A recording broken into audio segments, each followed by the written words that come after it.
kayong lahat. Binibigyan Rosie, maaari mo ba magsimulan ng ating panalangin ngayon? Sa ngalan ng Ama, Panginoon namin, maraming salamat sa araw na ito. Maraming salamat sa panibagong buhay na binigay mo sa amin. Sana mo ay gabayan mo kami sa araw na ito. Yan ay pinalalaman namin sa ngalan ng Ama, ng Anak, at Espiritu Santo. Magandang umaga sa inyo lahat. Magandang umaga po, Pinigil, Roydel. Ngayon, bago tayo magsuko ay tingnan ang ko na din at harapan ng inyong mga mesa at upuan at punutin kung may kalat at itapok sa baso lahat. Kung wala na, ay maaari na kayo magsuko. Nasaan na ang kalimit? Mark Franz, maaari bang malaman kung sino ang mahihibat sa pagklase ngayon? Wala akong maniban hindi. Maraming salamat at lahat kayo ay nandito upang simulan natin ang ating bagong talakayan ngayong araw.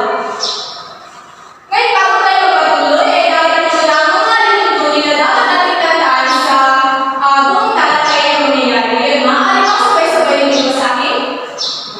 Tumakinig sa oras ng klase. Makinig sa guro at sa mga kaklase kung sila ay nagsasalita. Maging magalang sa lahat ng oras. Itaas ang mga ito may tulungan at kung gustong sumagot. Maraming salamat. Ngayon na natapos natin ang alimuntunin, ay tayo magbabalik agad. Sino ang nakakaalala sa inyo kung ano ang nilalakay natin noong nakaraang araw? Meron ba? Binibining Maricar, Ito ay tungkol sa alamat. tungkol sa alamat. Ano nga ulit ang alamat? Ang alamat ito ay isang kwenta daw kung saan nag-attend sila ng mga bagay. Maraming salamat. Bigyan natin si Maricar ng palakpak. Ang alamat ay tumutukoy kung saan nagmumula ang mga bagay-bagay. Maraming salamat. Ngayon, upang magkaroon ngayon ng ideya kung ano nga ba ang ating tatalakay ngayong araw, ay may handa akong gawain sa inyo. Ito ay tinatawag na crossword puzzle.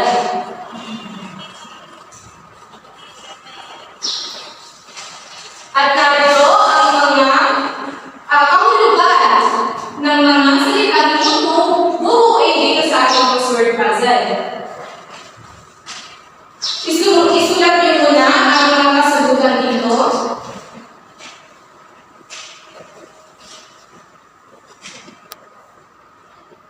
Ayan, dito sa ating crossword puzzle, magkakaroon lamang kayo ng 2 minuto para sa sagutan ito.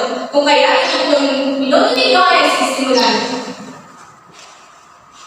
Tapos na ba? Tapos na po sinigil. Mahusay. Kaya na dapat tapos na ninyo ang ginagawa ay maaari ba kayo sino maaari pumunta dito sa harapan at isulat ang kanyang mga sagot. Hindi ninyo malipas.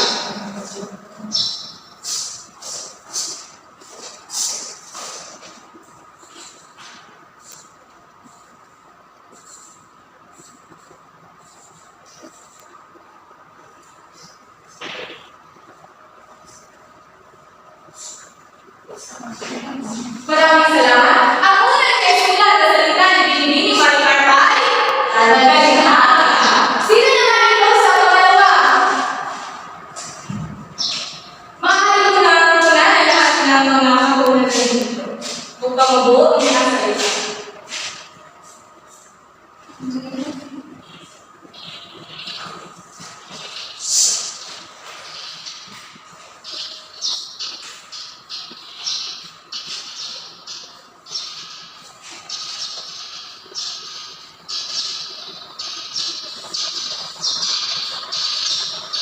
Ayan, maraming salamat sa mahusay. Ang ibang mga salita na nandito ay tatlo, kaitan, sukat, at luma. Kayo na nabunan ninyo ang ating crossword puzzle. May mga ideya ba kayo kung ano ang ating maaaring talakayin ngayong araw na ito? Martha, Ito po ay maaaring tula. mahusay! Bigyan natin si Martha sa palakpak.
lakay.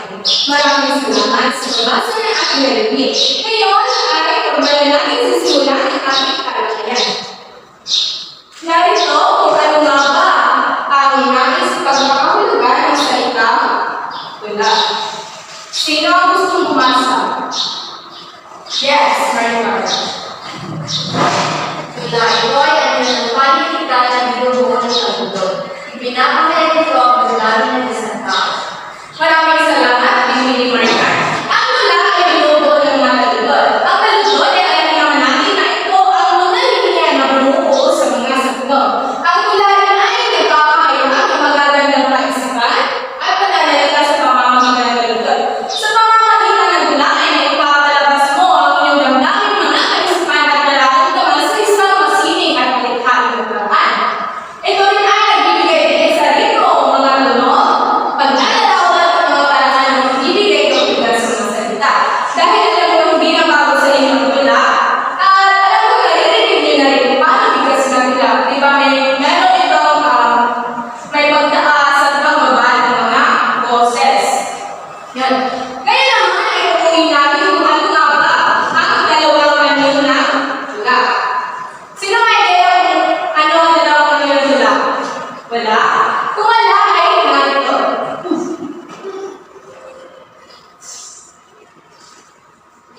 Ayan. Ang dalawang anyo na wala at wala ay ang lamay na kayang kaluturan at ang na tradisyonal. Kapag sinasabi natin malayang kaluturan, ano ito, Mercas? Ang wala ng kaluluran ay walang sumusunod na patakaran kung hindi ang anumang naisip ng sumusunod. Ano naman ang tradisyonal na wala, Roslyn? Ang tradisyonal na tula ay may sukat sa tumatawang ng panalo.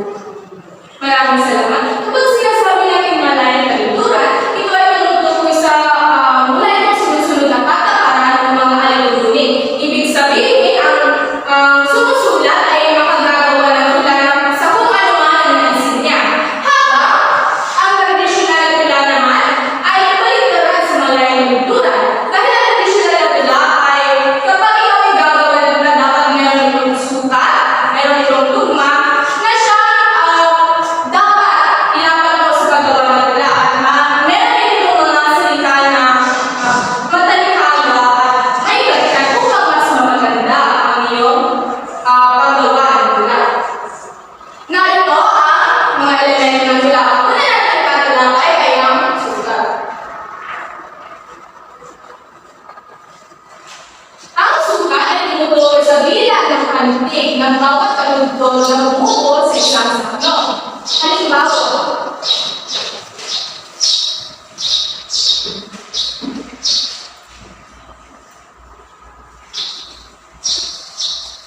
ito ay isang halimbawa ng tula na may sukat.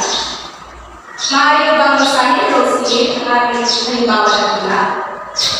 Una, kalungkutan ay iyong naiinisan.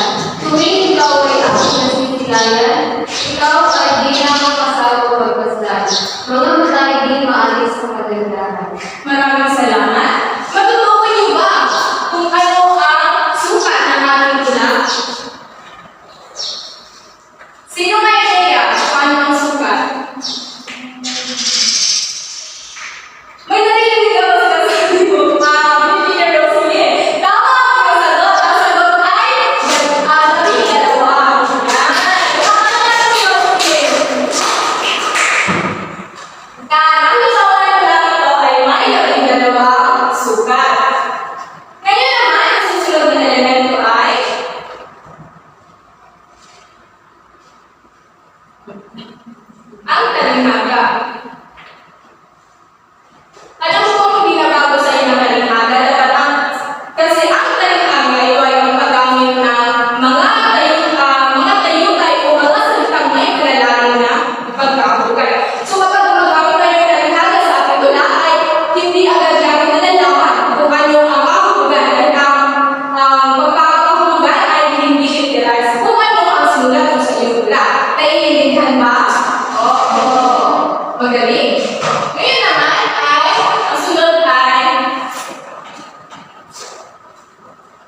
Maaari bang sabay-sabay na sa akin?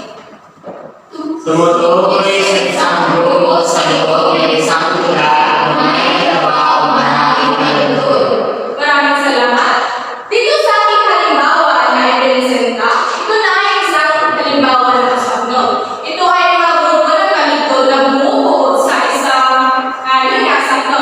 Dito sa halimbawa ito, sa isang kasabno ay merong apat na kalugtod. Naiintindihan ba o may mga kalugtad? Magaling. Kung kaya nagpapatuloy tayo sa susunod na elemento, ang susunod na elemento ay ang tugma. Ang tugma naman ay tumutukoy sa magkasunod ng huling banting ng huling salita ng bawat linya. Kaya dito sa ating halimbawa, maaari kong magtutuin kung nasaan ang tugma. Ano? Lesan, nasisayan, lesan, at kagandahan.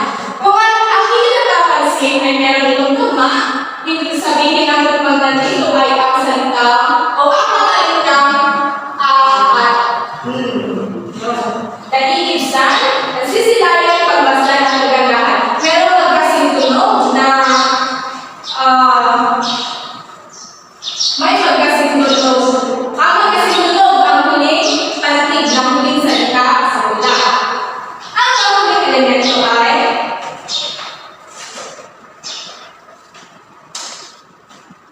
ito naman ay ang kaligtad. Ang kaligtad ay marinig na salita para mapasaya ang mababasa at matuwa ang damdamin ng kawilihan. O yung malitulan ng kaligtad ay pagbabasa ng kalighaga. Ang kalighaga ay hindi niya sinasabi kung ano ang literal na tulugan. Dito naman sa kaligtad ay ang paggamit ng mga salitang hindi siya malalalim pero mga salita siya na maaaring mapukaw sa atensyon at sa damdamin ng mga mababasa. Ibig sabihin, kung ikaw ay bumabasa ng isang tula na gumagamit ng kaligtad, ay mapupukaw ang iyong atensyon at magugustuhan mo ang kabuuan ng tula. Narito ngayon naman ang halimbawa ng tula na sinulat ni Lutica Santos.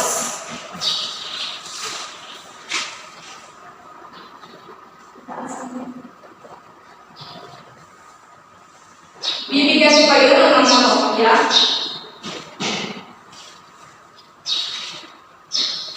Yan.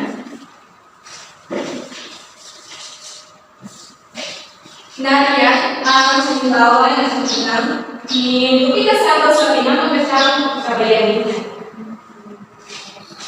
Bibigyan ko kayo isang minuto para sa amin. Ayan, tapos na sa akin ang tula. Ngayon, dahil nabasa niyo namin tula, ano ang damdamin ng mumutawag sa inyo nabasa tula ng pinamagandang kabayanihan. Binibigyan ko si ano ang damdamin ng mumutawag sa kabuuan ng tula. O habang binabasa mo ang tula, ano ang damdamin ko kaisipan na ginagawa?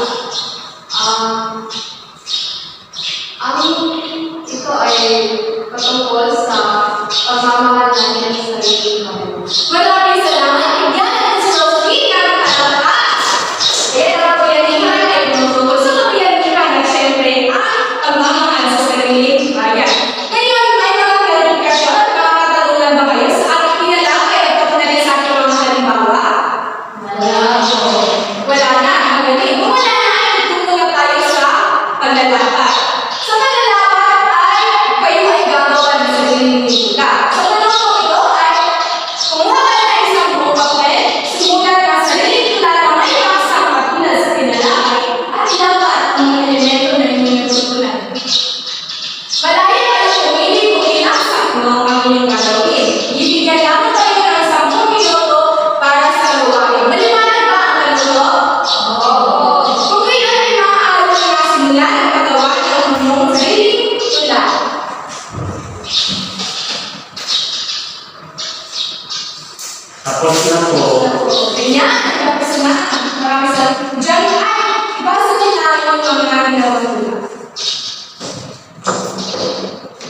maraming salamat. Ngayon naman ay ang pagtataya. Ito ang panubabasahin at unawain ang bawat kaya. Isulat ang ilang kung tama ang tinutukoy ng salita, kung ang salita may salimuhin. At kung mali naman ay isulat ang letrang M at palitan ang salitang sinaluhin at base sa kung ano ang tinutukoy ng bawat numero. Kung kaya at isulat ito sa kalahating papel, maaari ko gumawa kayo ng kalahating papel. Narito ang mga pahayag na inyong sasagutan. At kung tapos na, ay sabihin lamang at maaari din ang basa rito sa harapan. Tapos na ba? Oo. Ibasa niyo na ang mga papel. Maraming salamat. Ngayon, kunin ang inyong mga kwaderno upang isulat ang kung ano ang inyong magiging pagkakaraniwan.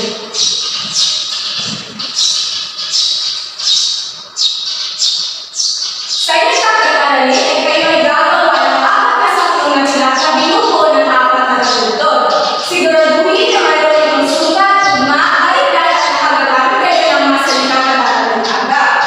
May pagkakataon kayo pumili ng paksa kung ano man ang inyong nais at ang inyong ginawang tula ay inyong ibabahagi sa susunod na pagkikita. May mga katanungan ba sa ating pagkakaraniwan? Maraming pinipili. Kung wala na, ay maaari pa po sa kayong lahat. Ngayon ay nakakasan na ng ating lalaki, hinahakbo na ang mga ikinatutunan ay madadala ninyo sa hinahanap na kayo ay magtagumpay. Paalam at maraming salamat. Maraming salamat po. Binibigyan